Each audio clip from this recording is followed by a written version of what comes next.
दोस्तों नमस्कार। आइए आपका स्वागत है सब्जेक्ट स्टडी पॉइंट चैनल में।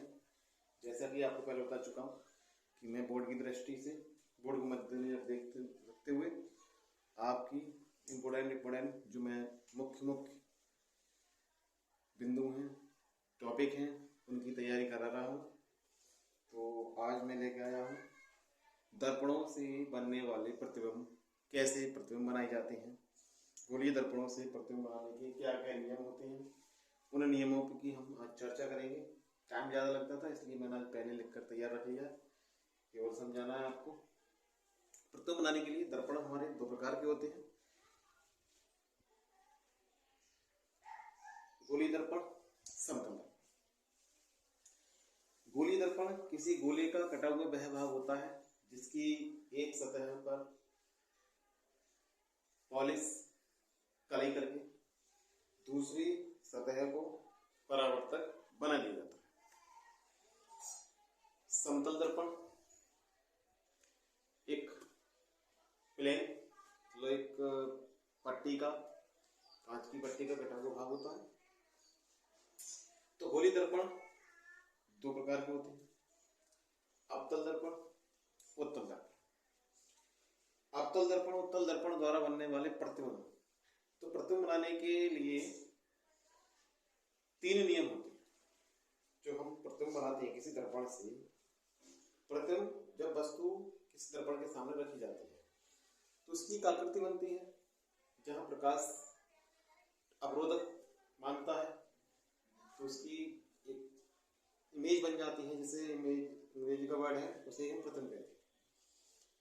तो प्रतिबिंब किस प्रकार बनता है, उसके लिए तीन कंडीशन होती है। लेकिन किसी भी प्रतिबिंब की स्थिति क्लियर करने के लिए, उसकी स्थिति को निर्धारित करने के लिए किसी भी दर्पण के द्वारा हम कोई से किन्हीं दो नियमों का पालन कर सकते हैं, यानी किन्हीं दो नियमों का प्रयोग हम कर सकते हैं। जैसा पहला नियम लिखा हुआ है, किसी वस्तु के गोलीय दर्पण द्वारा प्रतिबिंब बनाने के लिए तीन नियम होते हैं, लेकिन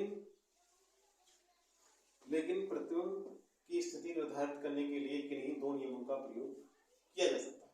पहला नियम, प्रथम नियम जैसे पहला नियम है, जैसा कि मैंने चित्र भी बना दिया है, लेकिन चित्र अवतल दर्पण के बना पाया हूं, जगह नहीं।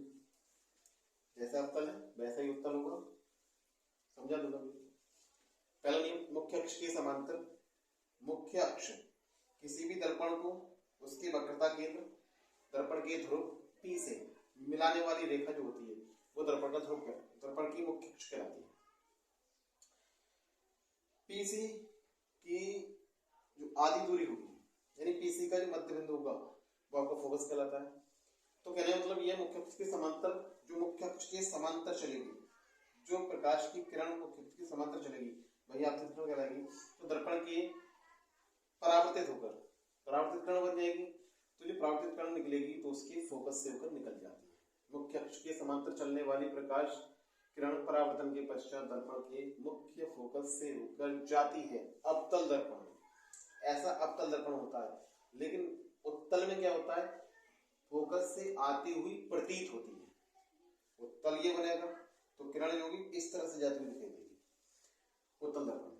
द्वितीय नियम, जो किरण दर्पण के फोकस से होकर जाएगी अवतल में, उत्तल में आती हुई प्रतीत होगी। उत्तल की मतलब फोकस की ओर आने वाली उत्तल में प्रकाश किरण परावर्तित होकर के मुख्य अक्ष के समांतर हो जाती है।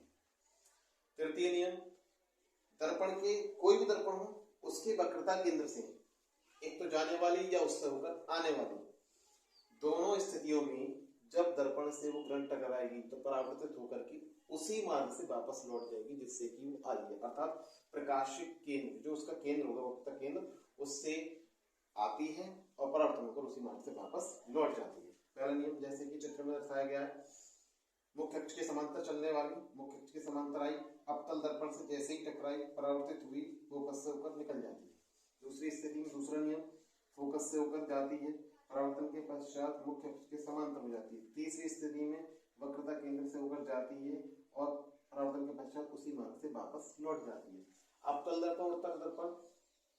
अवतल दर्पण दबा हुआ पृष्ठ होता है। अब देखिए अवतल दर्पण, अवतल का मतलब क्या है? अब मतलब दब, अब का मतलब हो गया दबा हुआ। मान लेते हैं, याद करने का तरीका, दबा हुआ मतलब इसका जो परावर्तक पृष्ठ होगा वो दबा हुआ होगा।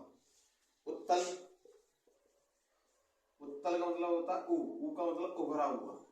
इसका जो परावर्तक पृष्ठ होगा वो उभरा हुआ होता है।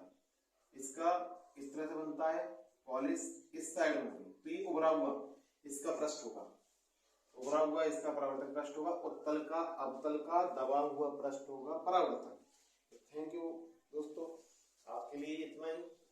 तैयारी बनाए रखिए, अपनी कंटिन्यूटी लगाए रखिए, अधिक से अधिक तैयारी कीजिए आप, अधिक से अधिक नंबर लाइए। Thank you, good bye, okay, see you again.